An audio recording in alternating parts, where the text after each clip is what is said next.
All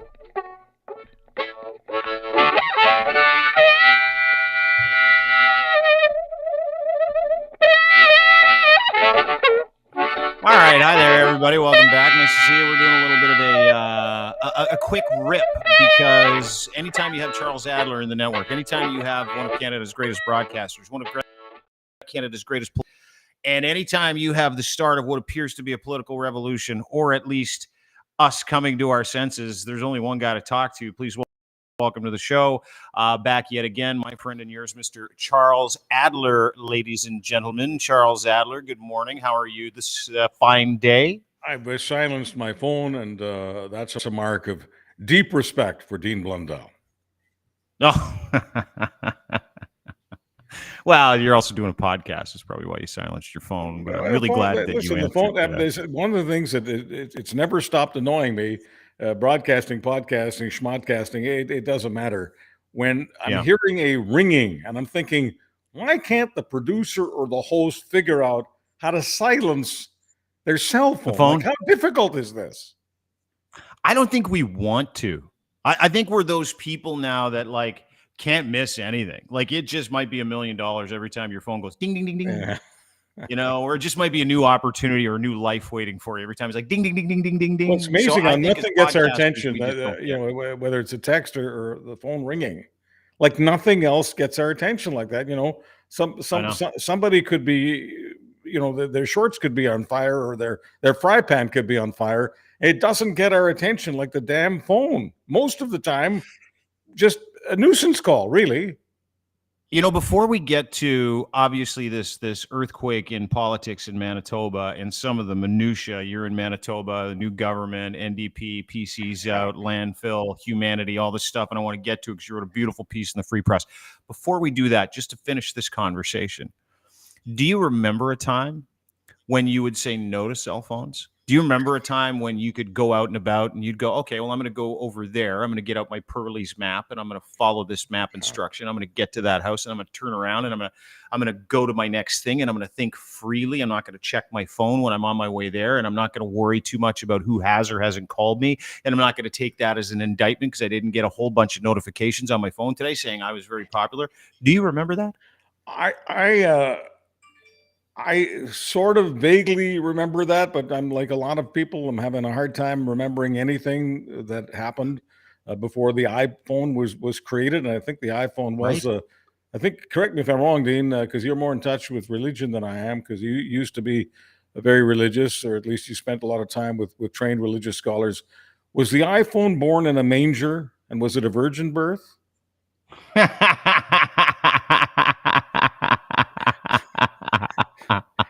I'm telling you that I am as dependent on my iPhone. I'm as dependent on that bloody thing as a paranoid is on horse tranquilizer. I mean, it's a serious dependency, and I know I'm not alone. It's unreal, dude. It's like this spike of things, and like you and I talk all the time. We're texting every day. You and I talked like 4 or 5 times yesterday, but a couple of things. We'll get to those in just a second. I don't even know how we lived before this. It was like wait a second. How did we ever get to where we were going without these things? If I go for say an hour looking for the bloody thing, I can't find it. I don't know where it is. I may have lost it. My entire life flashes before me.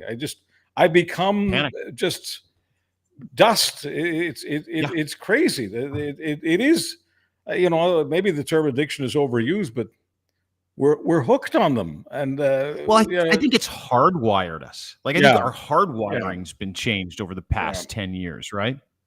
Has to have, because all I do all day long is go, oh, what's new? Oh, what's new? Who wants to talk to me? Oh, what's new? Who can I talk to? How famous am I? How relevant am I today in my friend group? How relevant am I today online? How relevant am I? If I don't have a phone, do I really exist?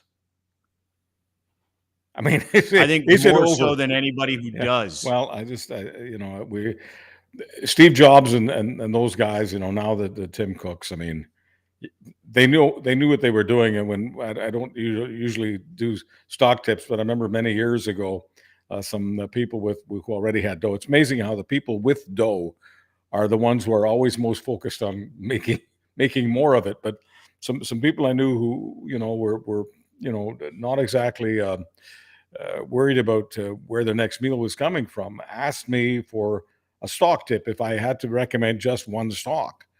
And I said, look, I'm no expert on stocks, but you'd have to be crazy not to invest in Apple because these people are going to be much bigger than government. So it's just the easiest stock call in the world. Of course, back then, Apple stock was worth about, I don't know, $30 or $40. And even I wasn't, wise enough to take my own advice because now the 30 or, $30, $40, whatever it was very, very small, compared to where it is now in the 150 range. And I guess without doing too much here on stock advice, I guess the best advice for anyone long-term on anything revolving around stocks is, why don't you invest in something that you actually are addicted to? Because addictions take a long time to get rid of. And if you're addicted to it, so are many others. So maybe Apple's a good buy. Let's talk stock and politics, if you will. How's that for a segue? You like that one? You must be a professional. That was I do this for a living, you see. Yeah, no, the little hairs on the back of my neck are growing. So well done. Yeah, it gives us broadcasting chubby. I get it. So let's talk about the stock and politics, because I'm watching it rise and fall. It's cyclical, right? You've got a liberal movement when Trudeau came in after the Harper years, and we see the tide turn on the liberal movement because you've got this other authoritarian movement kind of taking shape in Manitoba, your home province. Stock and conservative politics in the toilet as the governing conservative government just got ousted by an NDP government led by the very first Indigenous premier of the province of Manitoba, which is heavily Indigenous. And I think it's a beautiful story to some extent. Wab Kinew, I think I'm saying his name right, is the new premier of the province of Ontario. But inside that election and the BS, if you will, leading up to it, I mean, you want to talk about the stock of a terrible way to run an election. You've been there for the whole thing. What do you make of the disaster? And then we'll get to maybe some sea change stuff in a minute. Well, the people who ran the campaign, the progressive conservative campaign in Manitoba, I mean, they just come across to me as moral degenerates. I mean, that's the nicest term I can use. They decided that the best approach to reaching and seducing and making sure that the base turned out for them was to do a series of ads saying that they were standing firm on a decision not to dig up the remains of 2 murdered young Aboriginal women. And so I felt, and I had written about this long before they ran these ads, I felt that the decision to say no to the idea of possibly spending as much as $184 million to find the remains inside this massive landfill, and and some people thought of it as a wild goose chase. Experts said it could take several years, but it can be done. 184 million was the price of digging up the entire landfill. So I felt that the say no to that the premier is just saying no in a quiet press release, could actually win the hearts and minds of the majority of people in Manitoba, as long as they just left it at that. If others wanted to make it an issue, okay.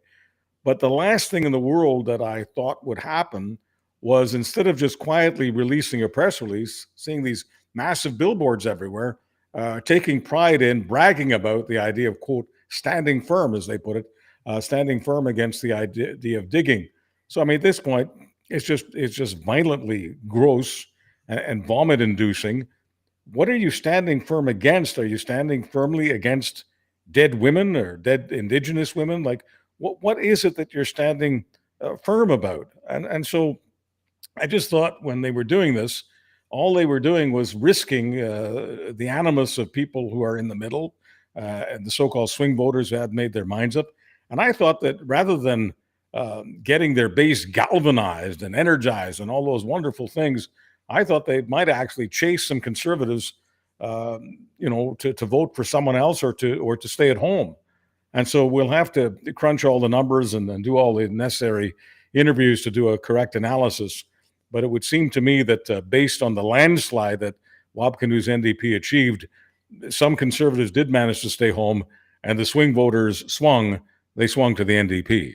What does that say to you, Charles? Like, we were talking about the inhumane politicking of the Conservative Party, and it seems to be national. In the Conservatives and the Conservative Party, whether or not you're a provincial, I know we've got a Conservative Party running Saskatchewan right now, Scott Moe, incredibly conservative, and he is using the notwithstanding clause as we kind of go through the prairie provinces, notwithstanding clause to marginalize a child's right to tell their teacher about some things that are going on in their life. And there are two sides to that argument, but it's a very hard line thing to use the notwithstanding clause to kettle free speech of children and the child's rights to be able to talk. It's ridiculous. It's inhumane is what it is. And then you go over to Manitoba. And let's not skip Alberta, by the way. Let's not skip that province and what they've been trying to do in terms of telling people they don't need to get vaccinated, hiding their status, not talking about where we're at in terms of infectious disease, because it doesn't really matter. But all of that, Dean, all of that is old news. I mean, what Danielle Smith wants now, she wants 53%. Okay, so here's Alberta.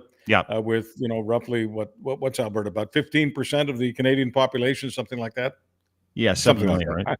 Yeah, something like that. Anyway, so it's about I could be off by a point or two, but they've got approximately 15% of the Canadian population, and they want, or at least Danielle Smith wants, 53% of the Canadian pension plan loot bag. Yes, Doug Ford is a conservative and Danielle Smith is a conservative, but can you imagine if this actually became some sort of reality where Danielle Smith was getting close to taking Ontario's money, which is how Doug Ford would see it, a civil war amongst conservatives. So there's all sorts of loony stuff going on among conservatives. But the aphrodisiac of conservatism today is anger. They just thrive on anger. They also thrive on being disgusting. I mean, nobody's more disgusting than Donald Trump. I get it. And none of these Canadian stories are, in general, more disgusting than the stuff that Donald Trump talks about. I mean, how many Canadian conservatives talk about making sure that disabled veterans don't get to attend parades for veterans? How many Canadian conservatives call people who have sacrificed for our country, a bunch of losers, blah, blah, blah, blah, blah. But, to just sort of stay in Canada for a moment, Canadian conservatives appear to be thriving on anger and in some cases hatred. And certainly they love to have their scapegoats. Their scapegoats during COVID was anybody who wanted a vaccine, which sounded crazy to me. You know why I wanted a vaccine? Because I wanted to live. I mean, excuse me, I'm not part of a death cult. And today, some of these same conservatives want to pick on kids who are confused and uncomfortable, and in some cases suicidal, because they feel that they're in the wrong body. I can't even imagine how painful that must be when you're a man and you think you're supposed to be a woman, or a woman, and you're supposed to be a man. And I'm probably describing all this a little too callously for some people. But what's even more painful than thinking that you're in the wrong body is the idea of discussing this with very conservative parents of yours. And so, you've got this possible mentor in your life that you can trust, a teacher. What's a teacher supposed to do? Just shut their ears, just not listen? And what's the government of Saskatchewan? But that's what they're trying to legislate. That's what conservative government specifically in Saskatchewan is legislating. So if I'm a teacher in Saskatchewan, am I supposed to feel paranoid about the idea of allowing a student to talk to me about this? Am I supposed you would be? Am I supposed to feel like I'm a lawbreaker? Oh, excuse me, I'm an outlaw. I listened to the heart of one of my students. I guess that makes me a criminal. It's crazy. Well, but it speaks to the inhumanity of politics on the right at the moment. It doesn't matter where it comes from. Obviously, the bleed through MAGA Nation and all the maggots, I like to call them. And I had a conversation with someone who has friends in Alberta yesterday, and like, big Donald Trump fans. And I'm like, are you fucking serious? Like, you're still friends with those people? Like, you value anything they have to say when they're fans of inhumanity and people that literally purvey inhumanity, meanness, nastiness, evil stuff. Like, going back to Manitoba, let's do Saskatchewan. We did Alberta. Let's go back to Manitoba. Running on a campaign, and let's just bring this up. taking out billboards to stand firm against looking for the bodies of 2 murdered Indigenous women put in a landfill site because that's gonna do it for their base. That to me, and then the subsequent inhumanity of the statement with that Heather Stephenson said, I think that's how you say her name, who's the then premier, outgoing, lost in a boat race to Wabcanoe yesterday in the NDP party, which is a big swing conservative to NDP, if anybody understands how politics in this country works. But what amazed me about that whole thing, and it still does, is that after they put that ad out saying you can vote for us, the party that doesn't want to find these Indigenous women who were murdered and dumped in a landfill site, you can vote for us based on that. And here's the rub, everybody. This is what she said. And this is what the Conservatives kind of, from my understanding, from everything I surveilled during this weirdo election, it was like, and you can vote for us and no one's going to know anyway. Like, that to me was like, are you serious? Yeah, I didn't hear people to vote for you in private because they're too embarrassed, and you're trying to tell them that you're a legitimate alternative. Yeah. To be fair, I didn't hear the outgoing premier saying it, but the commercials were loud and clear, both on social media, in print, and conventional media. Their message was that even though some people in your life may try to make you feel ashamed of supporting us, it's just between you and me. It's just between you and us. It's a secret ballot. Nobody has to know what you're thinking or how you're voting. And that too it's a little culty, and it doesn't really work. And last night the premier actually was in fine fettle. I guess part of her is thrilled to be the outgoing premier. She appears not to have been enjoying the job very much. And during the campaign, I mean, part of the strategy was to hide her as much as possible. Winnipeg is where 2/3 of the votes are. And for the last week or so, she hasn't been seen in Winnipeg. There are more Elvis sightings than Heather Stephenson sightings in the city of Winnipeg. So last night when she was conceding, I had publicly, in the last couple of years, I had never seen her so happy. She was happy. She was joyous. She was positive. In fact, I said to myself, my God, if she had governed this way for the last year or so, and certainly campaigned this way for the last month or so, she probably would have won. Or at least if she had lost, it wouldn't have been the landslide that it was. So, Charles, is this a sea change moment? Are we seeing with the fall of conservatism in Manitoba, or the conservative government in Manitoba, and the choice to move completely to the other side, advocating for healthcare, humanity, social services, the things that governments are supposed to be doing, right? Are we seeing a crack? Because, we're starting to see real pushback against inhumanity in politics. And Manitoba, to me, was one of those provinces where you're like, yeah, it's going to be one of those provinces where you're going to see sort of the beginning of the end of not conservatism, but this brand of authoritarian, rage baiting, rage farming, inhumane politicking. There's good news here. And the good news is that even the small C, I mean, obviously the people who are pro-NDP and some others, on the so-called progressive left, were never going to go for any aspect of this campaign. But many small C conservatives checked out. This was too much. This was too ugly. This was too inhumane for many small C conservatives.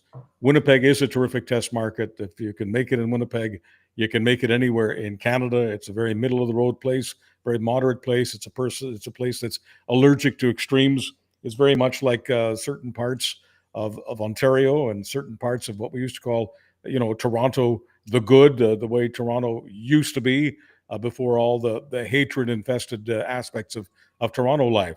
So it is good news, I think, that many conservatives in Manitoba are saying enough is enough.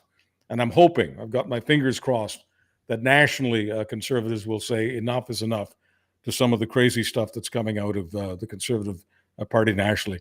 What's funny to me, and maybe I shouldn't call it funny, but it is odd that so much of the social media response, so much of the social media, like Twitter, positive response to so much of the conservative dog whistling is fake.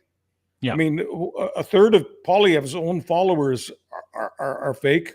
We know that the bots, because it's something that you've covered on Crier Media over and over again. We know that the bot farms where they purchase these bots, that so many of what's in Twitter on those replies aren't even real. So it just seems to me that conservatives in some cases are enjoying the applause of people who do not even exist. Yeah. Yeah. That is, and you know what, that, Charles, you touched on something that never gets repeated in mainstream media, which it should. 70 to 85% of political commentary come from accounts that are run by robots or computers or troll farms in other countries. And that isn't just in Canada. That's around the world. And that is supported through, as you know, lobby groups, dark organizations. We call them dark organizations, or, organizations that parade around as news outlets, the Canada Prouds, the Rebel Newses of the world. I mean, we see it on a daily basis here analytically, and we put out several articles with legitimate analytics that dictate. And it's not, and here's the thing, it's not just liberalism and conservatism. It's 80%, 70 to 80% of all online activity, specifically on social media, specifically on Twitter, is not real. They are algorithmically gamed. They are computers and software programs that find keywords, and then and these are programs that are owned, shared, and contracted out by political parties and their lobby groups and their digital agencies like AIQ, like Canada Proud. And so you and I have the ability to kind of see through that. And it's funny because you see so much support for inhumanity, whether it's, calling masks face diapers, or calling vaccines the jab, or saying it's a good idea not to look in landfill for these two beautiful souls who were murdered. You can't find, and we're going to campaign on that. Or Justin Trudeau is a Nazi, and the pictures of him with the Hitler mustache. Almost all of those things aren't just disingenuous. They're disingenuous because they're not real, Chuck. Well, people ask me all the time, Dean, like, how do you handle all these people on Twitter hating you? And I say to them, it's not real hate. It's how. And they're not real people. So no, I don't have any trouble sleeping at night. And if some conservative organization like the Conservative Party of Canada, if they want to waste their time buying people to aim fake hate at me. I mean, if that's what they want to do with their time, I mean, just so your boots, guys. I bought a bot farm, and I've been targeting you recently as well. Thank you. Thanks for the love. Well, engagement's, Chuck. Like, I don't care about engagement. I just want any engagement. But yes. It's 100% right. And not a lot of people look through, the perception. And that's kind of like the funny part. You brought up a good point. If we're talking about fake BS or fake support, we just saw a real life result. That wasn't fake, right? I mean, no. you can pretend to be, the party of the people. You can pretend to have, the backs of people, and you can pretend to be a good person while saying you're not going to dig up two dead women who deserve closure and their families deserve closure, and use that. But when the rubber meets the road and someone's like, okay, real lifetime, I have to go down to the precinct and I got to vote. I mean, are we not going to see real life play out? Like when we talk about the Calgary Center guy, the PC guy that lost his by-election, when we talk about different results that conservatives have gotten over the past little bit. And I mean, hey, again, real life is real life, right, Chuck? Well, real life, the NDP does not represent 70% of the people of Manitoba. The idea that they do is absurd. But they are representing about 70% of the people in the new Manitoba legislature. And there's the only way that the NDP can have 70% of the people sitting in the Manitoba legislature is for the PCs to screw up really, really badly. And this is, I think, a warning to PCs nationally. You can be as complacent as you like, and you can convince yourself that, the whole country is absolutely in hate with Justin Trudeau, but so much of the hate is fake. So many of the people aren't real, and complacency is not really a great strategy.